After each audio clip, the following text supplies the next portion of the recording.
Кто дежурный? Я. А почему нет мела? А разве нет? Перед уроком был. Вот как? Значит, он убежал. Хм. В таком случае, поди верни его. Тетя Броша, дайте, пожалуйста, мел.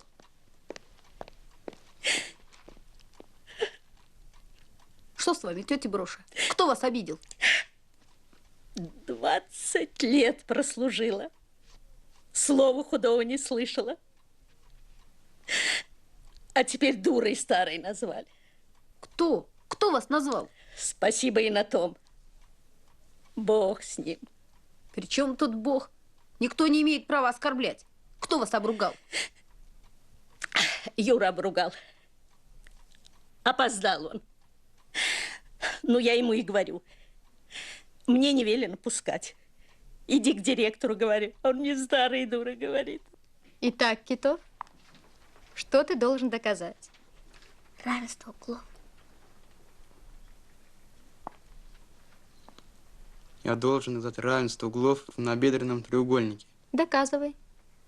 Для доказательства равенства углов в равнобедренном треугольнике надо Квадрат гипотенузы. На доску смотри. квадрат гипотенузы помножить на сумму квадратов катетов. Прекрасно. Доказывай.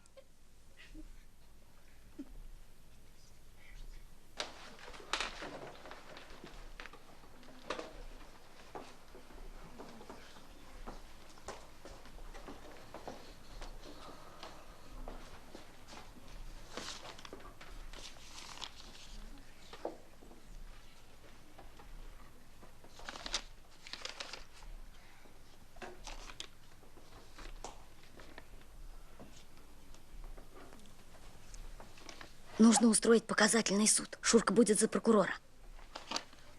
Надо отлупить его как следует, чтоб помнил.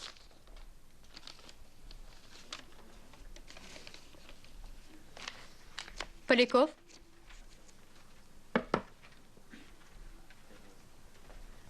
Покажи, что у тебя в руке. Я тебя спрашиваю, что ты писал на уроке?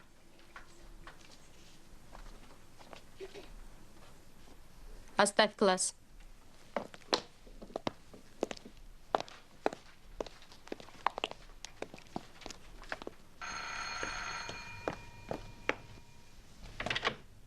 Здравствуйте. Здравствуйте, проходите. Спасибо. Проходите, пожалуйста.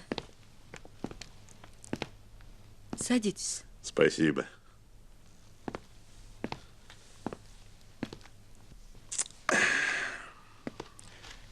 Дело меня такое к вам, понимаете, неприятное привело.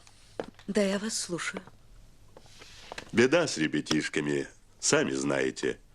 Лучше в их дела не суваться. Сами разберутся, кто прав, кто виноват. Одному подзатыльник, другому подзатыльник. Такой у меня, понимаете, суд. Такая, значит, вроде система. Но уж когда до воровства доходит, тут знаете... Я вас не понимаю, о каком воровстве вы говорите? Ну, воровство не воровство, а обман. А насчет обмана у меня строго. Вашего сыночка ножик? Не знаю. У него есть, во всяком случае, был перочинный ножик. Но этот или другой, я затрудняюсь сказать. Его ножик. Мой обормот признался, Миша Поляков, говорит, дал. Он от него ножик получил, а от меня ремня по известному месту. За что же? Может быть, Миша и дал ему этот ножик? Дать-то он дал. Но вот вопрос, за что? Он за этот ножик все мое обмундирование отдал. Я ведь раньше на флоте служил. Ну, сами понимаете, остались вещички кое-какие. Бескозырка, тельняшка, брюки, клеш. Я не видела у Миши ни тельняшки, ни бескозырки, ни брюки клеш. Прячет до поры до времени. Хотел я в милицию обратиться, но зачем, думаю? Ведь это придут, протокол, ведь это, знаете, пятно на всю жизнь. А тут по-соседски, между собой можем как-нибудь разобраться. Чего же вы хотите? Да ничего особенного, вот. Заберите ваш нож, а мне вещички верните, которые мой обормот вашему передал. Хорошо. Я спрошу у Миши. Он придет из школы, и я узнаю. Если он что-нибудь взял у вашего сына, он обязательно вернет. Да что вы, что вы. Он же отопрется и глазом не моргнет. Сейчас самим поискать надо. Нет. Без Миши я этого делать не стану. Вот как? Ну что ж, тогда придется милицию позвать. А уж милиция церемониться не станет. Сразу обыск, скандал на весь дом. Сообщат в школу. Можете обращаться куда угодно. Мой сын не вор. Вы сами сказали, что они обменялись. А обмен не воровство. Кстати, ножичек заберите. Я не уверена, что это Мишин ножик. Ну, знаете, я трудящий человек, не интеллигент какой-нибудь. Мне мое добро дорого. Могу получить, когда захочу, полное имею право. Может, прикажете самому поискать? Могу. Уходите отсюда, сейчас же. Или зовите милицию. Иначе я позову. Так, значит.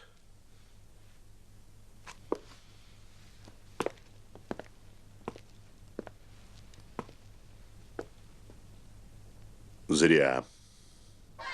Люблю заниматься у Барфеда. Ни придира, ни зануда. На уроках делай, что хочешь. Хороший парень от Барфед. Побольше бы таких Барфедов.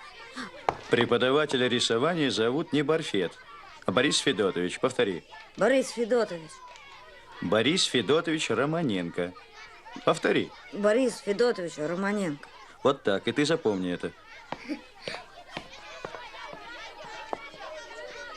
Бяшка несчастная, не мог раньше меня предупредить.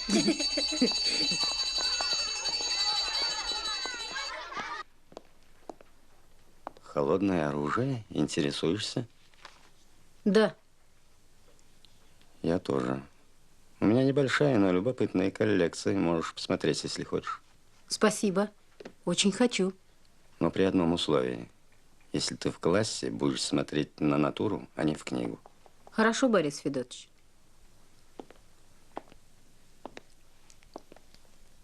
Кит. А Кит, Чего? ты из какого океана?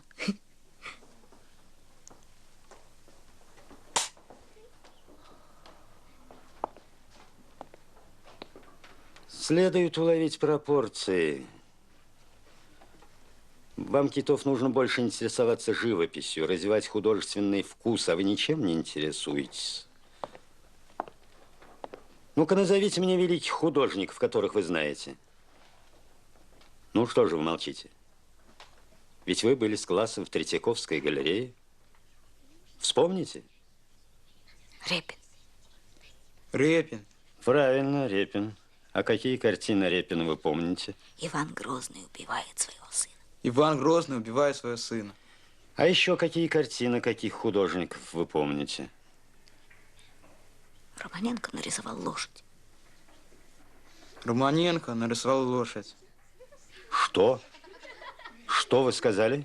Что он нарисовал лошадь. Кто он? Ну как это его? Романенко.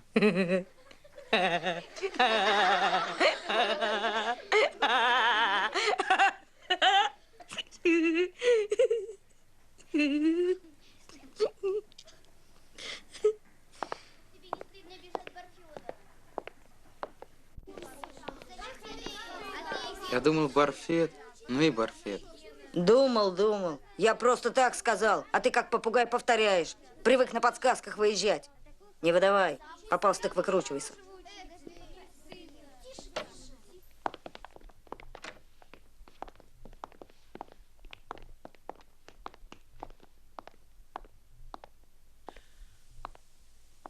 Садитесь. Я никогда не знал за Китовым склонности к шуткам. Мне казалось, что его интересы и способности лежат несколько в иной плоскости. Но поскольку Китов все-таки вздумал острить, то остроумие это довольно низкого сорта. Китов, очевидно, предполагает, что Борис Федотович не стал великим художником из-за своей бесталанности. Я могу уверить его, что это не так. Борис Федотович человек очень талантливый. Окончил Академию художеств. Перед ним была широкая дорога к известности, славе.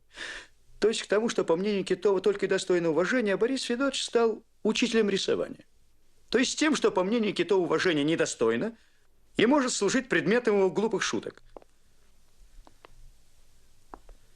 Борис Федотович создал бесплатную художественную школу для детей рабочих.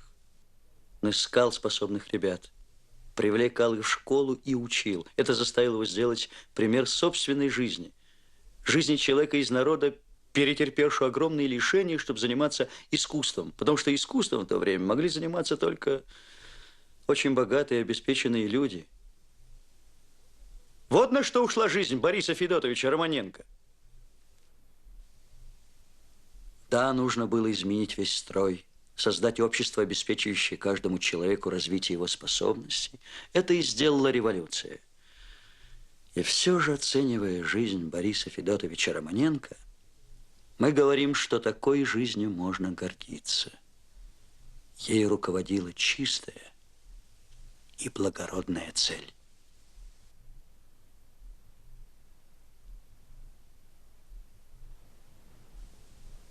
Рассказываю вам это вот зачем. Великий художник, великий ученый, великий писатель – это звучит гордо. Но есть в культуре незаметная, будничная работа, ее делает учитель. Он несет культуру в самую гущу народа. Он бросает первое зерно на ниву таланта. И вот если кто-нибудь из вас станет знаменитым человеком, пусть он, увидев скромного учителя, с почтением снимет перед ним шляпу, помня, что именно он, учитель, воспитывает и формирует самое лучшее, самое прекрасное творение природы – человека. Вот о чем хотел с вами поговорить. Ну, а теперь прошу продолжать урок.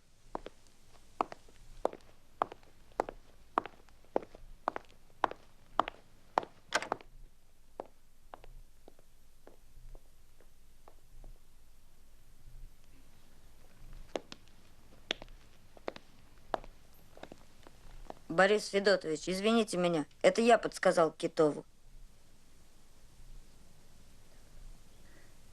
Значит, и киты попадаются на удочку.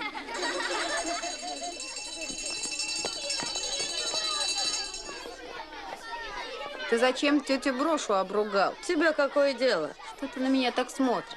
Ты не смотри, а то быстро схлопочешь. Ишь ты какую привычку взял оскорблять технический персонал. Это тебе не дома на прислугу орать. Тебе придется извиниться перед тетей Брошей. Я буду извиняться перед уборщицей. Уж этого вы не дождетесь. Чего ты с ним так разговариваешь? Вот так надо. Ребята, Альма заболела, немецкого не будет, рассадись по домам. Тихо! Тихо! Будет классное собрание. Как будто нельзя в другой раз собрание устроить, обязательно сегодня. Нельзя. На собрании я не останусь. Я есть хочу.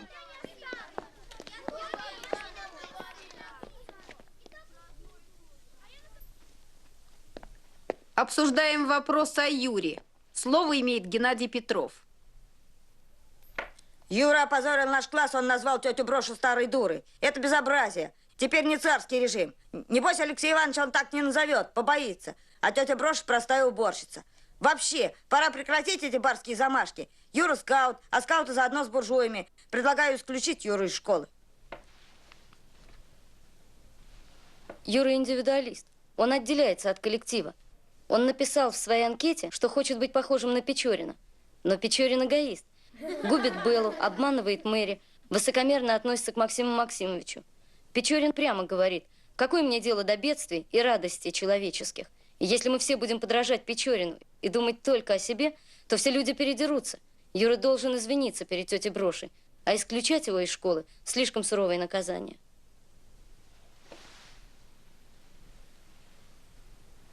Я не понимаю, за что пионеры нападают на Юру. Генка в 1000 раз больше хулиганит, чем он. А еще пионер.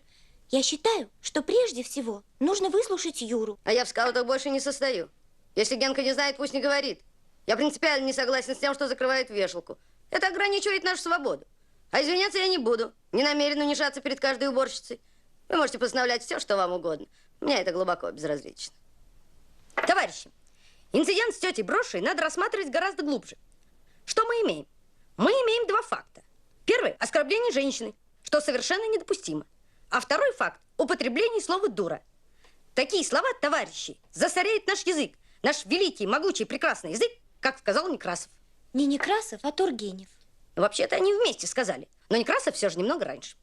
Я предлагаю, товарищи, запретить употребление слова «дура» и тому подобных слов. Давайте по существу. Говори, Зина. Ребята, это же ужас. Я сама видела, как тетя Броша плачет. И нечего Юрку защищать. А если он нравится Лёле Подволоцкой, пусть она так прямо и скажет. Потом Шурка. Он пишет девочкам на уроках записки. Я тебе не писал.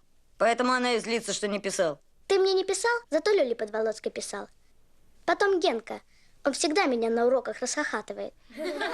Юра обругал тетю Брошу, потому что считает, что он выше ее. Я предлагаю, чтобы Юра извинился перед тетей Брошей.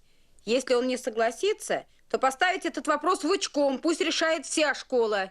Кто за это предложение? Кто против?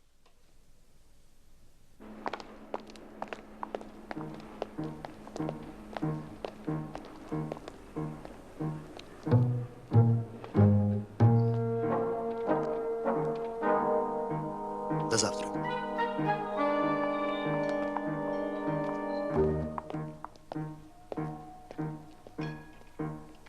Я тебе объясняю. Мне нужна была ленточка от матросской без козырки. Борька мне ее дал, а взамен получил ножик. Вот и все.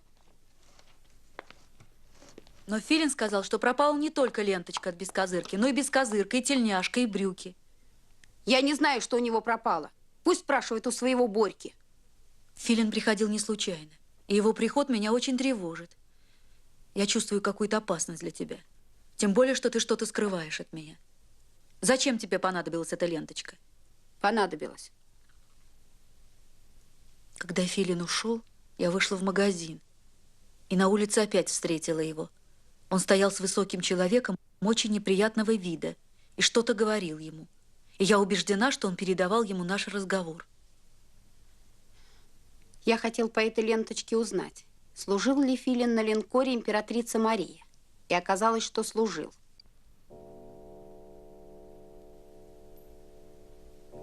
Давно ты интересуешься холодным оружием? Я не могу сказать, Борис Федотович, что я интересуюсь холодным оружием. Меня интересуют только кортики. И много видов кортиков ты собрал? У меня есть только один кортик. Прямо скажем, небогатая коллекция. Да я не коллекционирую. Просто у меня есть кортик, и я никак не могу определить, что это за кортик. Такой таинственный кортик? Да. На нем стоят 3 клейма. Волк, скорпион и лилия. И я никак не могу в них разобраться. Ну, видишь ли, не видя кортика, я также вряд ли могу разобраться.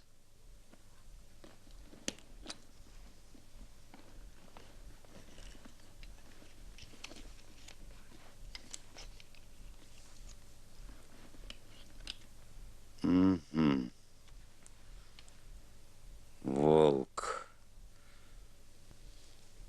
Это клеймо золенгенских мастеров Германии. Такие клинки назывались волчата. Очень знаменитая марка оружия. Скорпион – клеймо итальянских мастеров из города Милана. Ну и, наконец, лилия – это флорентийского мастера Параджини. Кто же сделал этот кортик? Понимаете, в чем парадокс? Все эти мастера жили в XVI веке, а кортики появились только в XVII. Зачем же здесь эти клейма? По-видимому, мастер,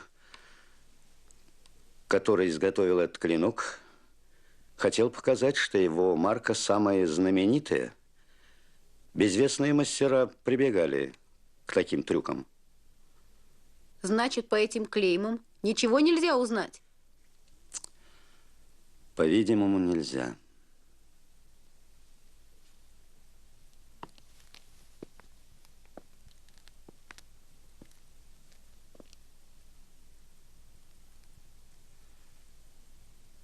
Но я что-нибудь придумаю.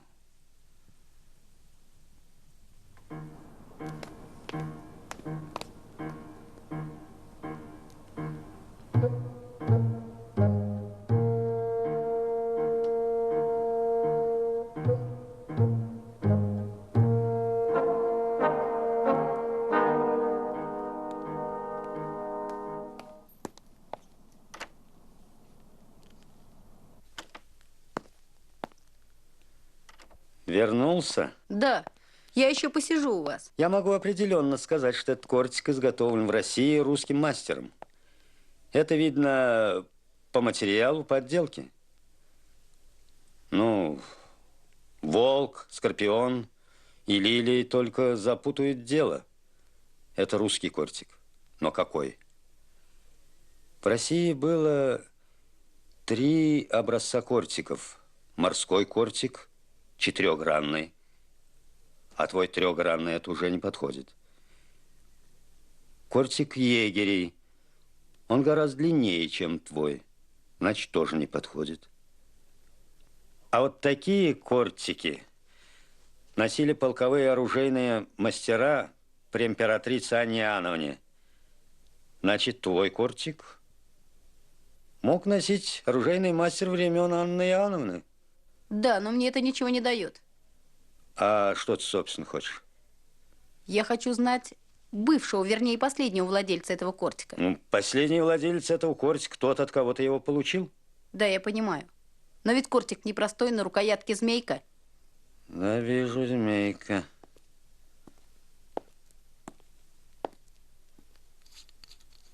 Что вы делаете? Не беспокойся.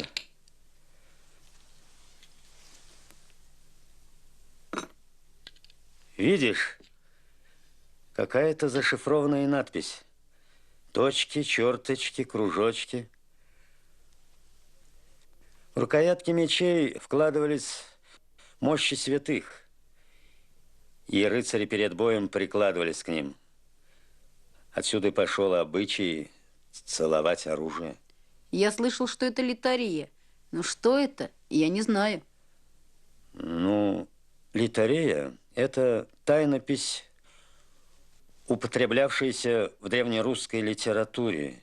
Если это литарея, то здесь только половина текста. Где-то должна быть и другая.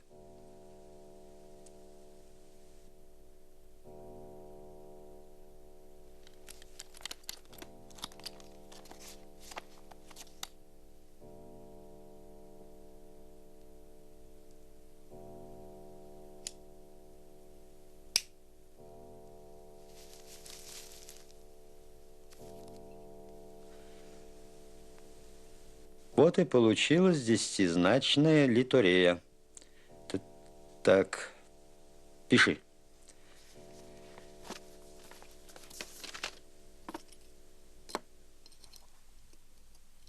С. И. М. Что получилось? Сим. Так, прекрасно. Дальше. Г. А. Д. О. М. Что получилось? Гадом. Симгадом. Прекрасно.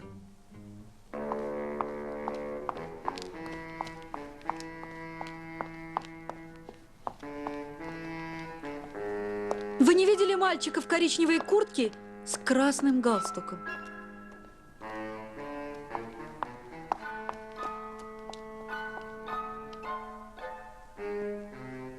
Теперь прочитай все вместе. Сим гадом завести часы. Понеже проследует стрелка. Полудень башни самой повернутой быть. Странная надпись. Значит, эта бронзовая змейка и есть тот самый гад, которому надо завести часы. Но не достает часов, которые надо завести. У тебя есть на примете такие часы? Нет.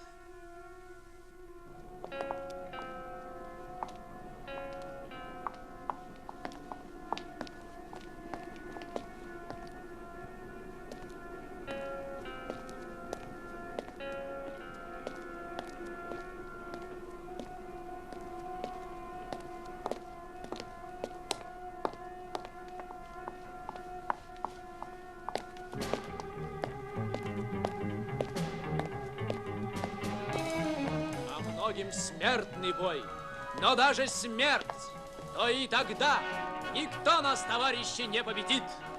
Это был он, тот высокий. Какой высокий? Я каждый раз хожу за тобой. Сегодня опоздала и наткнулась прямо на него. Близок день, вырастай и Не волнуйся. красный, миру новому на день. Разворачивайтесь в марше! Юндень празднует СССР! Тише, товарищи старшие! Твое слово, пионер!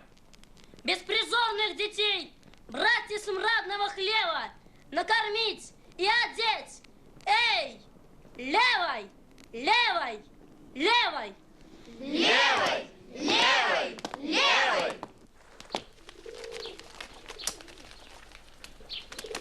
И так решили. В школу и обратно ходить только втроем. Один никто из нас не имеет права выходить за пределы двора. Я вас оставлю на часок, схожу в магазин. Только обо мне не беспокойтесь. Я на казенной квартире, на казенных харчах. Ничего, ничего.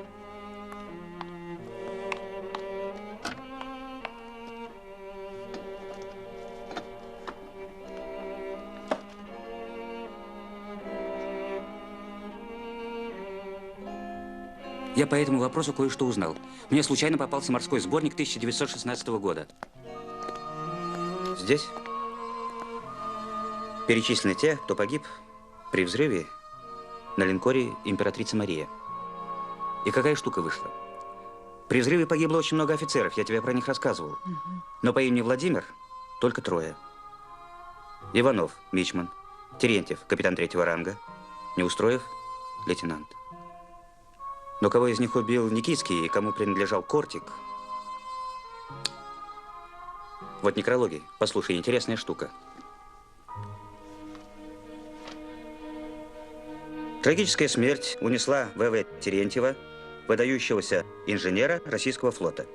Его незаурядные способности и глубокие познания, приобретенные под руководством незабвенного П.Н. Подволоцкого, давали ему основания стать для вооружения русского флота тем, чем был для вооружения сухопутных войск его знаменитый предок П.И. Терентьев. Вооружение сухопутных войск. Может быть, это и есть тот самый оружейный мастер? А я о чем? Тут написано, что предок его был знаменитый. Значит, о нем должно быть написано в энциклопедии. Нет, в военном справочнике. Пойдемте в Румянцевку, Румянцевскую библиотеку. Ну что ж, можно пойти. Но сначала дождемся мать. И сделаем так. Первым выйдешь ты. Я следом за тобой. Между прочим, здесь у вас написано, что у этого офицера учителем был Подволоцкий. А у нас в классе девочка учится, Лёля Подволоцкая. Может быть, они родственники? Все может быть. Да, вот еще что. Кортик я оставлю у себя. Не беспокойся. Придет время, верну. Я ж тебе его подарил.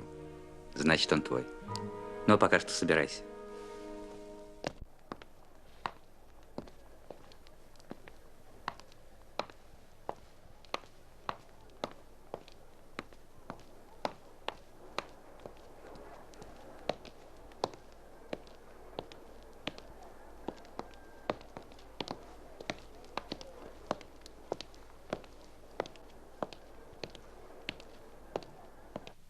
участник сражений при Очакове, Ставучанах и Хотине, Терентьев Поликарп Иванович, создатель первой конструкции водолазного прибора, известен как автор фантастического для своего времени проекта подъема фрегата «Трапезунд».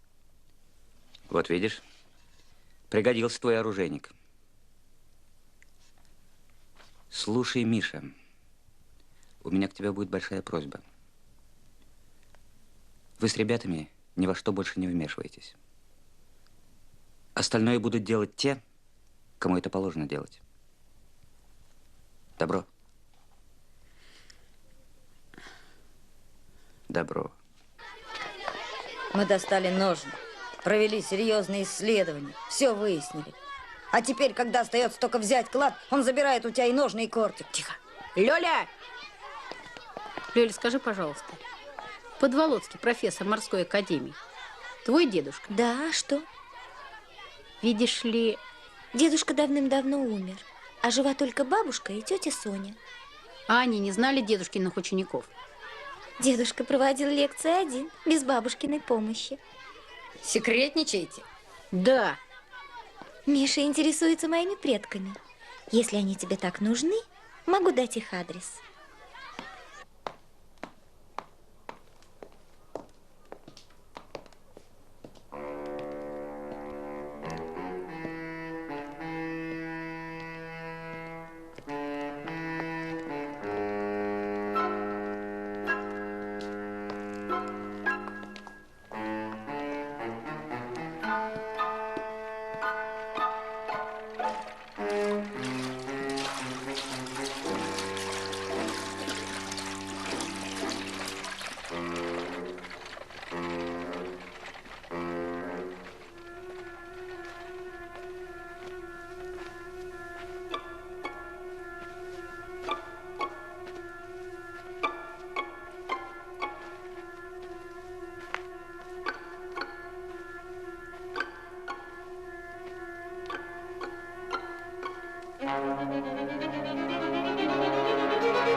Кто там? К Подволоцким. От Лёли Подволоцкой. Подождите. Здравствуйте. Проходите, молодой человек. За беспорядок, извините, теснота. От холода спасаемся, вот и перебрались в одну комнату. Да, дровишки нынче кусаются. Мама, не успел человек войти, а вы уже о дровах. Соня, молчи. Ты спрятала ключ? Да. Вы не знали и Владимира Владимировича Терентьева? Как вы сказали? Владимир Владимирович Терентьев, офицер флота, учился в академии. Нет, я такого не знала. Как же вы не помните, маман? Это несчастный Вальдемар, муж Ксении. Ах, Ксения, Вальдемар, боже мой, несчастный Вальдемар. Он погиб. Меня интересует судьба его семьи.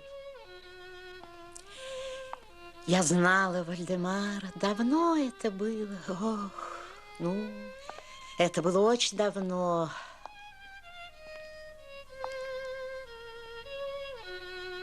Но очень давно это было.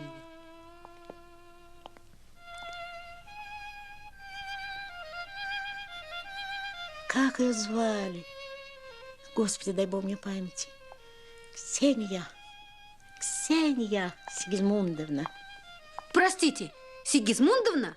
А брата вы ее не знали? Валерий Никитский, красавец, офицер блестящий, тоже погиб.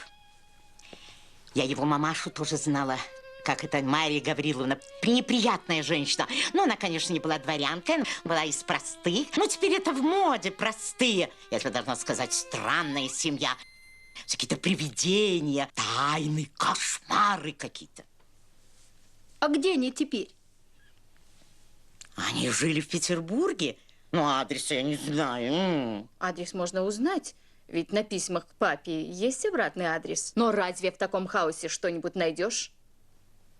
Я вас очень прошу, я сам все сделаю. Что надо передвинуть? Соня, найди ему, слышишь? Найди.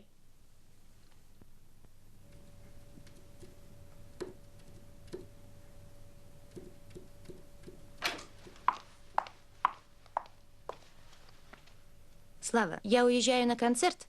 Если папа задержится, ужинай без него. Даша тебе приготовит. Хорошо, хорошо, мам. Миша, голубчик, это правда, что вы уезжаете в какой-то там лагерь? В какое-то Карагаево? Да. Вероятно, поедем. Слава, не смей купаться.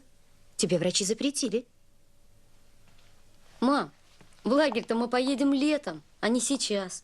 Только такой легкомысленный человек, как твой отец, мог согласиться на такое безумие. Отпустить ребенка одного на все лето, неизвестно куда, неизвестно зачем. Жить в каких-то палатках.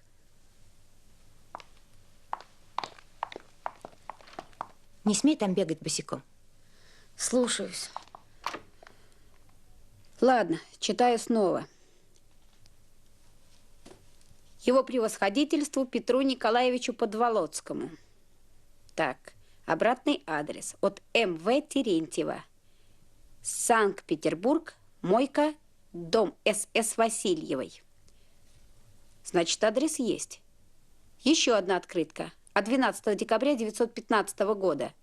Тоже очень интересная. Читаю. Уважаемый Петр Николаевич, пишу с вокзала.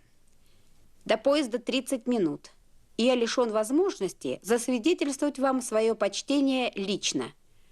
Задержался в Пушкино, а к месту назначения должен явиться не позднее 15-го сего месяца. Какова бы ни была моя судьба, остаюсь искренне преданный вам Владимир Терентьев. А может, Мойка это вовсе не улица? Мойка? Это речка. Как же интересно, что они в речке проживали. Хорошо, я пишу. Ну, теперь клад от нас никуда не уйдет. В те времена все боялись Берона и прятали от него сокровища. И еще, тому, кто найдет клад, принадлежит 25%. Свою долю мы сразу заберем, а то потом за ней целый год ходить будешь. Разбогатеть хочешь? Да ты что? На эти деньги построим стадион. Летом будет футбольное поле, зимой каток. Для ребят вход бесплатный. Никаких контролеров-билетеров за версту близко не подпускать. В клад я не верю. Но уж если бы был клад, то лучше построить детские дома для беспризорников. Или, например, музыкальные школы. Ты что? Думаешь, музыкальные школы не нужнее стадиона? Музыкальные школы? Кому они нужны? И вообще, Славка, если ты собираешься вступить в комсомол, советую тебе позаботиться о своем будущем. Ведь ты, кажется, собираешься стать музыкантом. Допустим. И что из этого? Как что? Комсомолец и вдруг музыкант. Ха-ха.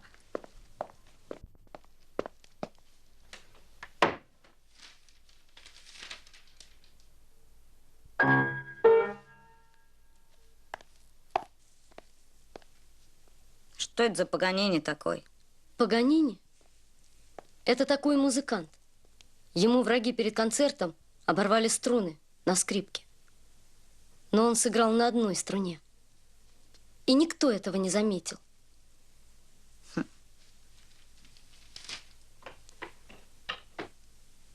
Подумаешь, у моего отца на паровозе ездил кочегар Панфилов. Так он на бутылках играл. Расставит бутылки и сыграет, что хочешь. Посмотрел бы я, как твой Паганини сыграет на бутылке. Ты на сборе был? Беседу о задачах комсомольцев слышал? В чем заключается задача комсомольцев? Строить коммунизм. Так? Так. Но при чем тут музыка? Как при чем? Все будут строить, а ты будешь на рояле тренькать. Этот номер тебе не пройдет. Ты много построишь. Строитель нашелся. Конечно. Кончу семилетку. Буду металлистом, настоящим рабочим. Там меня в комсомол без стажа возьмут. Верно, Миш, я говорю? О, вся компания в сборе. Ну, здравствуйте, гуси-лебеди. О чем? была такая горячая беседа. Петроград, адресный стол. А кого это вы разыскиваете? Так, пап, одного человека. Дела секретные. Ну, хорошо. А о чем же все-таки был разговор? Мы, пап, говорили о профессии. Я говорил, что хочу стать музыкантом. А Генка утверждает, что комсомолец не может быть музыкантом. Я этого не говорил. Я сказал, что кроме музыки надо иметь еще одну настоящую специальность. Вот что я говорил. А это Генка молодец. Возьми с полки пирожок. Правильно. Специальность иметь необходимо. Надо сначала твердо стать на ноги, а вот потом хоть канарейкой пой.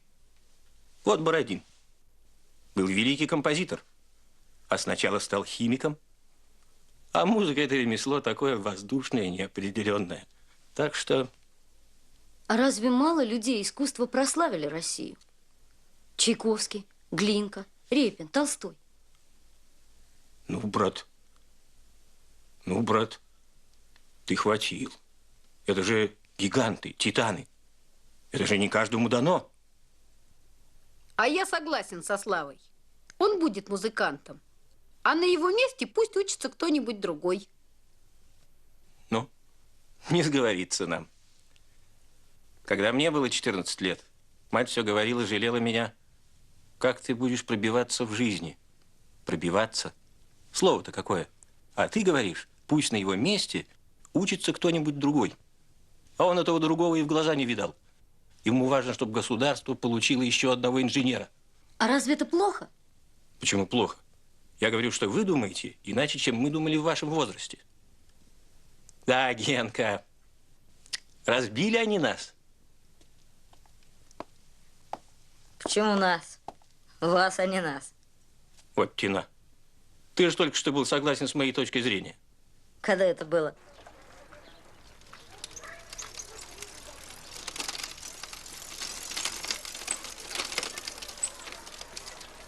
Скаут несчастный. Откуда мы можем знать, где и когда родилась Марья Гавриловна Терентьева? Ну что мы можем сделать, если в адресных столах такой порядок? Я же говорил, надо ехать в Питер. Ох, и задается. Надо писать.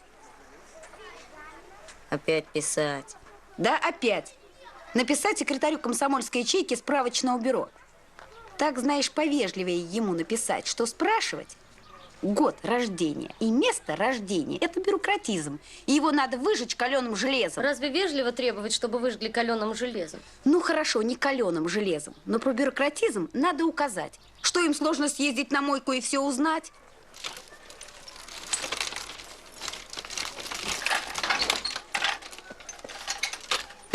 Нужно смотреть, куда едешь. Вот ты и смотри, для тебя одного дорога, что ли? На такой ломачине можешь ползать дома или во дворе.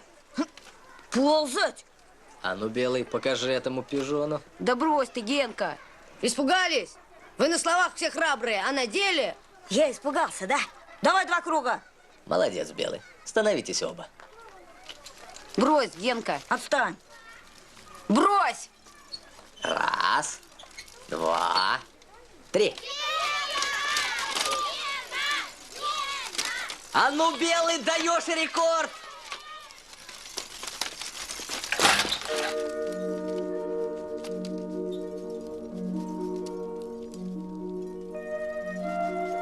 Уйди. Все кончено. Прости, прощай, подружка дорогая. Если бы у тебя был такой велосипед. Не утешай, я стойкий. В субботу приглашаю на день рождения. Теперь я уже выбываю из детского возраста.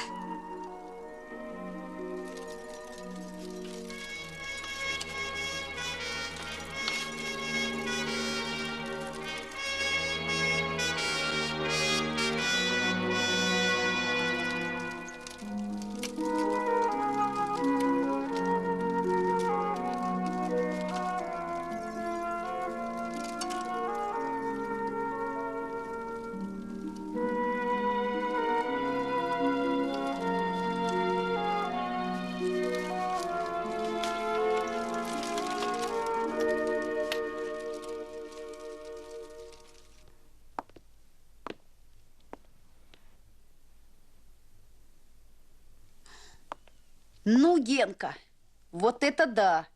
На какие-то капиталы ты все оборудовал? Отец прислал. Я говорю Геннадию, тебе этих продуктов на месяц хватит. А он и слушать не хочет. Ставь на стол, и дело с концом. Весь в отца. И конфеты отец прислал? Монпансье? Геннадий сам купил. Тетя, ведь я вас просил. Ну хорошо, молчу. Значит, чего-то продал. Сам свои костяные шахматы продал? Зачем? Надо было. Вон Мишка тоже продал свою коллекцию марок. Ну, Мишка, понятно. Он собирается купить кожаную куртку, хочет быть похожим на настоящего комсомольца. Возможно. Если бы я знал, что ты ради угощения продаешь свои вещи, я бы к тебе в гости никогда не пришел. Ну. Читай. Здравствуйте, ребята. Насчет бюрократизма вы не правы. В Петрограде проживает несколько тысяч Терентьевых. Но бывшая домовладелица Васильева, которую я разыскала, сказала, что Терентьев с женой действительно проживали у нее до войны. А его мама Терентьева жила где-то под Москвой. С комсомольским приветом, Куприянова. А на открытке Терентьев написал: задержался в Пушкино. А это и есть где-то под Москвой. Как дела, Коровин? Движутся помаленьку. Сдал на 4-й разряд. Буду получать рублей 90 в месяц. Ну, молодец. Никак к мастеру не соберусь. Почистить надо. Покажи. Ход хороший. Сколько камней? 15. 2 камней не хватает. Каких 2 камней не хватает? На один камень часы положить, другим прихлопнуть. А ты знаешь, за что убил брат брата? Это сказка про Каина. Что-то они там не поделили. Нет. Один убил другого за то, что тот рассказывал старые анекдоты. А меня в комсомол принимают. Живут же люди, а мы все в пионерах ходим. Вот только с летней колонией у нас что-то не получается. Надо найти дом, усадьбу какую-нибудь. Наш Севастьянов хлопочет, а дело не идет. Геннадий, ну что ж ты не приглашаешь гостей за стол? Угощай. Дорогие гости, принимаю поздравления и подарки. Да, чуть не забыл.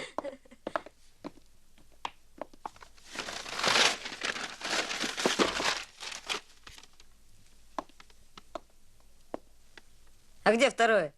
Второго не достал. Ну ничего, поездишь пока на одном, а там видно будет. Как так на одном? Вот так, на одном. Прошу к столу. Подожди, у меня тоже есть подарок. Разыграли. Значит, коллекция марок, кожаная куртка, шахматы. Графы сбежали, а Николай Севастьянов хочет здесь приручить всю беспризорную орду во главе с Коровиным. Могли не тащиться за столько верст. Тебе что, плохо? Я не говорю, что плохо. Я только объясняю, что Николай мог сказать, что мы не просто делаем однодневную вылазку, а ищем усадьбу для трудколонии. Ребята! Ребята, Николай зовет всех.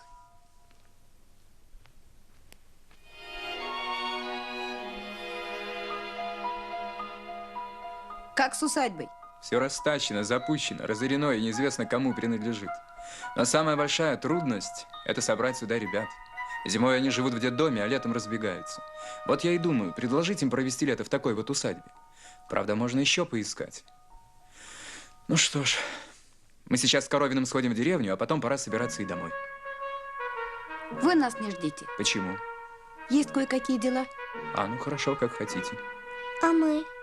А вы с нами. Идем.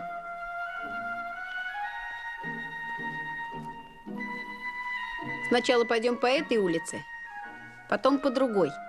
Главное, не пропустить ни одной таблички. Лучше спросить в сельсовете. Кого спросить? Терентьеву? Да. Это вызовет хотя бы подозрение. её. Подумаешь, кого бояться. Старушка сама обрадуется, когда узнает, что мы найдем клад. Видишь, на табличке только номер дома. Здравствуйте, ребята. Привет. Здравствуйте. Сколько лет, сколько зим. Загородная вылазка? Почему к нам не зашли? Вы же знаете, где мы живем. А мы, собственно, и идем. К тому же у нас есть одно дело. Какое дело? Так, ерунда. Тетку разыскиваю. Тетка? Да она же в Москве живет. Та тетка в Москве живет, а это совсем другая. У меня их несколько. Другую я нашел, а эту никак не могу найти. Знаю, что в Пушкино живет, а ни дома, ни улицы не знаю. А как ее фамилия? Мы всех знаем здесь. Терентьева Марья Гавриловна. Терентьева Марья Гавриловна? Она живет рядом. Пойдемте, мы вам покажем.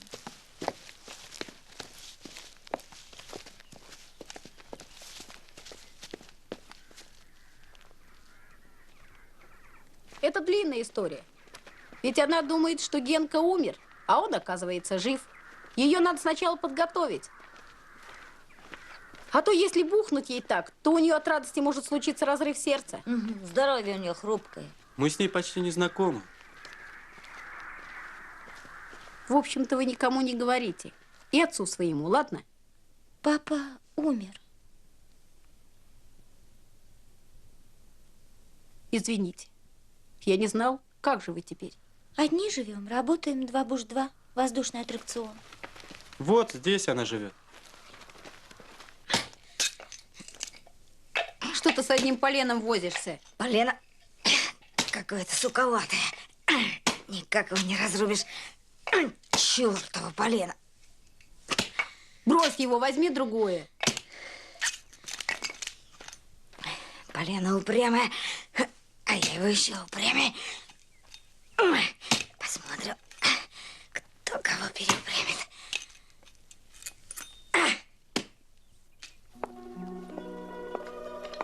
Приезжаем сюда в свободные дни, когда не выступаем. Так надо переехать в Москву? Жаль бросать этот дом.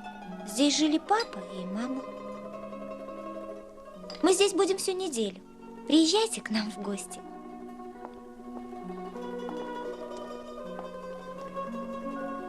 Скажи, можно залезть к вам на чердак? Конечно, зачем это тебе? Они определенно ищут клад. Я еще в прошлый раз заметила. Клад? Уж кто-кто, а я-то не буду заниматься такими мелочами. Можно я пойду посмотрю сверху на двор Терентьевых? Это можно с лестницы. Терентьева одна живет? Вроде одна. А что ты шепотом спрашиваешь? Да так просто.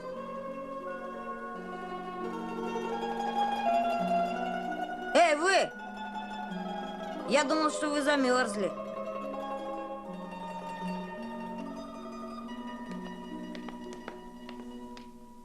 Хвост ты лисий, вот ты кто.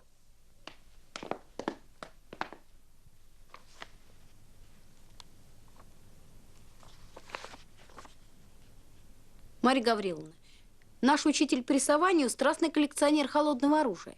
Ему случайно попался кортик работы Поликарпа Терентьева, но никаких данных о нем он не мог собрать. Он обращался и в Петроград, и в библиотеки, но все было бесполезно. Поликарп Терентьев – это его дом. Вот он и сам.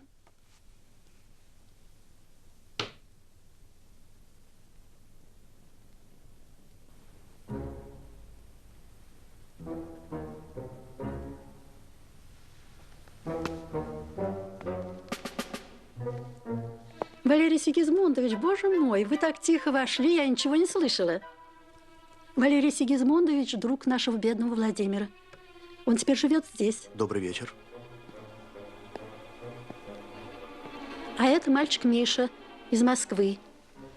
Интересуется работами Поликарпа. Но, право, я не знаю, чем я могу ему помочь.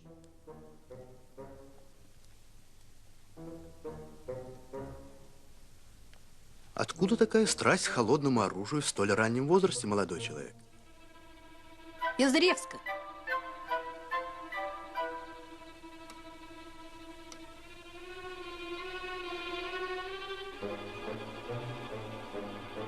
Я, пожалуй, пойду. Марья Гавриловна, а то меня заждались домашние.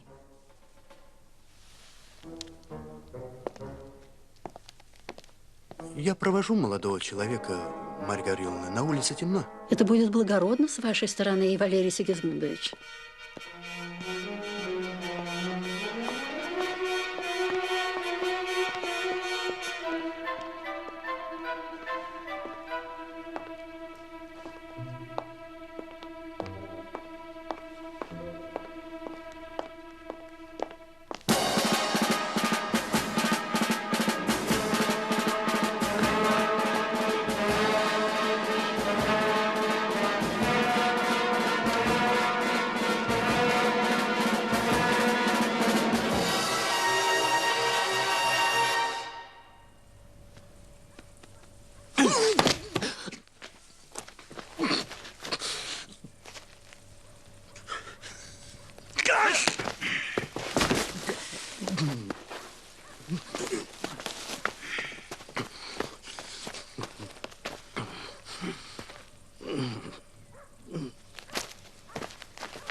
Ну, Михаил, 1000 лет будешь жить. Но ничего. Что вы скажете по поводу показаний Полякова? Я уже все сказал. У вас есть более авторитетные показания, чем измышления этого ребенка, инсценированные, кстати, гражданином Полевым. Да, действительно, гражданин Полевой служил на линкоре императрица Мария, не раз подвергался с моей стороны дисциплинарным взысканиям и теперь решил свести со мной счеты. Помощников для этого, кроме этих детей, у него не нашлось, да и не могло найтись. Итак, вы Сергей Иванович Никольский.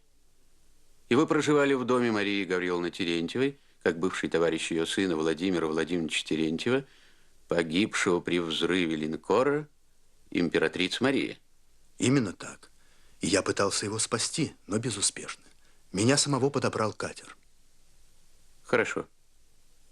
У вас есть вопросы к свидетелю? Какие у меня могут быть вопросы? И вообще, разве можно серьезно обсуждать это? Я убил Терентьева, и после этого живу в доме его матери. У вас есть вопросы к свидетелю? Какие вопросы? Он всю правду и истину сказал. Петров, я не спрашиваю вашего мнения по поводу показаний Полякова. Я спрашиваю, нет ли у вас к нему вопросов. Когда вопрос ясен, вопросов быть не может. У вас есть вопросы к свидетелю? Дополнения какие-нибудь? Нет. У вас? У меня есть.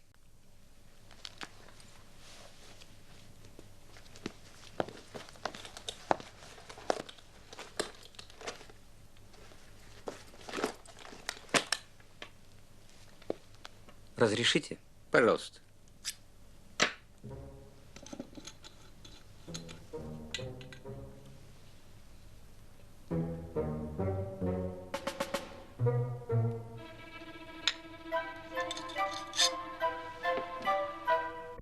Знаком вам этот предмет? Впервые вижу. Пригласите свидетельницу.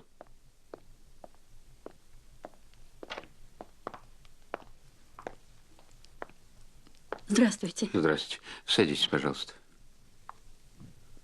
Свидетельница Терентьева, назовите, пожалуйста, фамилию этого гражданина. Никольский. Где, когда и при каких обстоятельствах вы с ним познакомились? Во время войны он приезжал ко мне с письмами от моего сына Владимира. А где ваш сын? Он погиб при взрыве линкора императрица Мария. Вы убеждены, что именно при взрыве он погиб? Конечно. Мне прислали официальное извещение. Вам прислали вещи? А разве их могли прислать? Линкор взорвался и потонул. Вы узнаете этот кортик? Да, это наш. Это его кортик, Владимир. Вас не удивляет, что все вещи вашего сына погибли, а кортик цел? Почему вы молчите? Так как фамилия гражданина? Никольский. Оглашаю показания свидетеля Полевого, служившего на линкоре императрицы Марии. 7 октября 1916 года лейтенант Никитский выстрелом из пистолета убил капитана 3-го ранга Терентьева Владимира Владимировича. Целью убийства было похищение Кортика. Организация банды, грабеж, убийство. Против этих фактов вы не сможете возразить.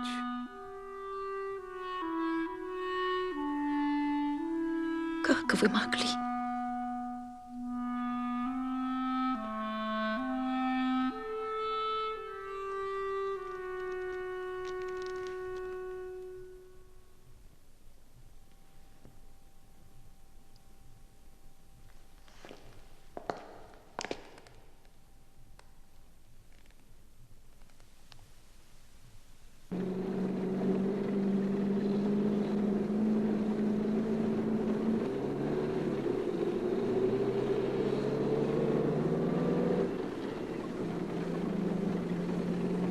Самым сильным увлечением Поликарпа Терентьева было водолазное дело. Но все его проекты подъема кораблей для того времени казались фантастическими. О тайнике знал только один человек в доме, глава семьи. Мы, женщины, этим не интересовались.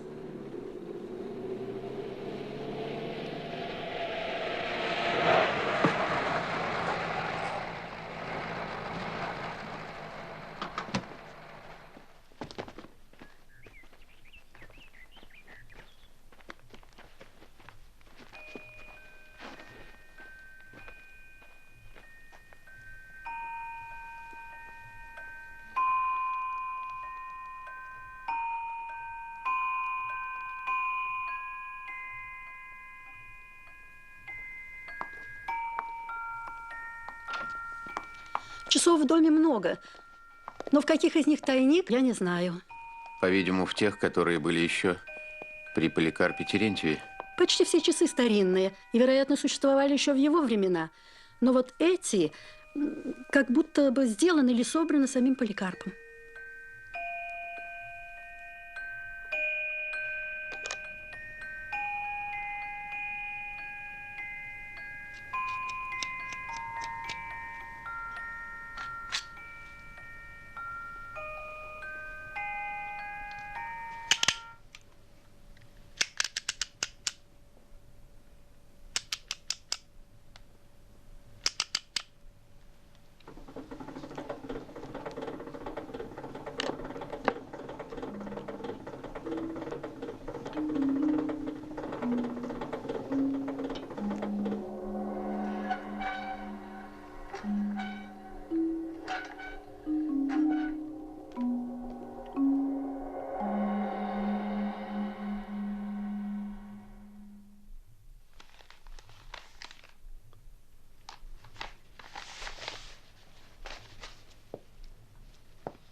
Все разложено по морям. Даже Индийский океан. Английский корабль «Гросвенор» затонул в 1782 году у острова Цейлон. Груз. Золото и драгоценные камни. Давайте-ка лучше наши моря осмотрим. А, вот, Черное море. Так, Трапезунд. Корабль крымского хана Девлет-Гирея.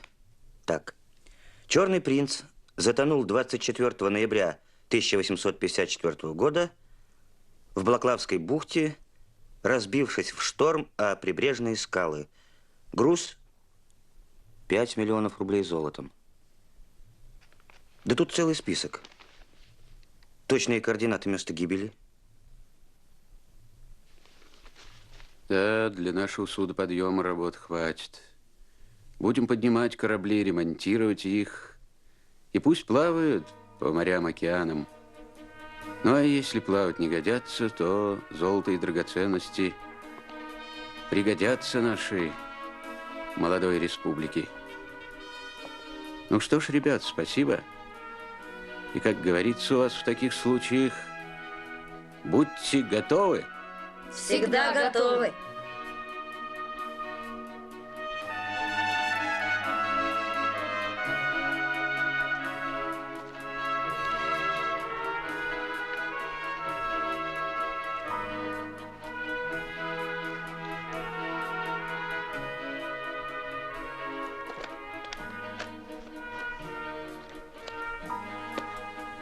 Вот кортик. Это память. Ты имеешь полное право хранить его. Ну, держи.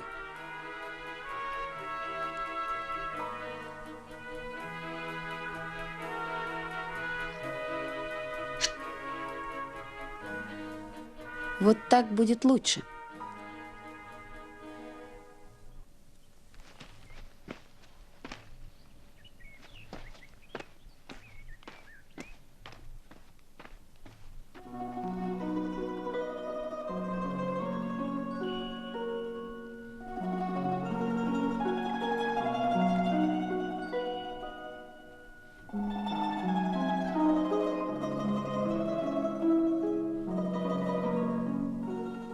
А мы скоро уезжаем.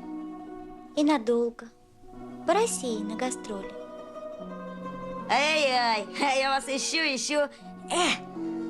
Я думал, вы замерзли. Хвост ты лисий, вот ты кто.